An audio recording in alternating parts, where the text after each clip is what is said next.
مساء الخير على حضراتكم. النهارده انا بصور في سوريانا في حلوان، محل متخصص في العطور وحاجات كتير هنعرفها من استاذ عبد الرحمن. ازيك يا استاذ عبد الرحمن، عامل ازي ايه؟ حضرتك؟ عامل ايه؟ الحمد لله تمام. ازي حضرتك؟ اولا احنا محل سوريانا للعطور السوريه، تمام. عاملين النهارده برضو عرض حلو جدا على الساعات. النهارده معانا مجموعه من افخم واجود انواع الساعات الموجوده دلوقتي في السوق، وعليها خصم النهارده. اي ساعه عليها خصم النهارده 40%. مش كده وبس، طب انا معلش بقدم ايه تاني غير العطور؟ في ممكن برضو اقدم حاجه اسمها، يعني ممكن اعمل مثلا كادو، مثلا حاجه زي كده.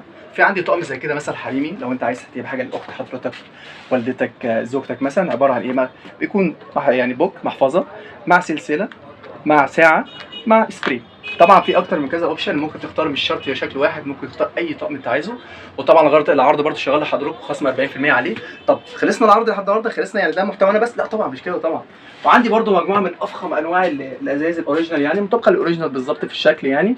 اوكي، بتختار اي ازازه انت عايزها، ممكن مثلا تقدمها بالبوكس بتاعها. بتبقى عباره عن كده، مثلا تاخد الازازه تحطها في البوكس بتاعها، ممكن نقدمها كده كادو مثلا، نحط معاه ورد مجفف، تبقى شكلها كده ايه، رايق كده. طب خلصنا لحد هنا؟ لا طبعا. طب يا عمي احنا في عندنا حاجات تانية زي ايه مثلا؟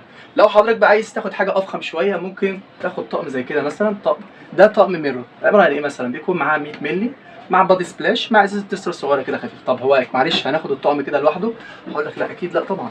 بيكون معاه الشنطه الاوريجينال بتاعه كمان، عشان تحس ان انت ايه، جايب هديه كده فخمه، وبرده عليها الشعار العلامه المائيه بتاعت الشركه بتاعته بالظبط.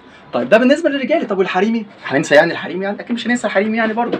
في برضه عندي طقم حلو جدا زي كده مثلا، سي او سكاندل مثلا، برضه نفس الفكره بالظبط. لو انت حابب تقدم ايه هديه، برضه مش شرط تكون رجالي بس، ممكن رجالي او حريمي. اوكي، وبس كده. واحنا والحمد لله فضل نعمه عند ربنا، يعني الثبات عندنا كمحل عطور طبعا دي حاجه اساسيه.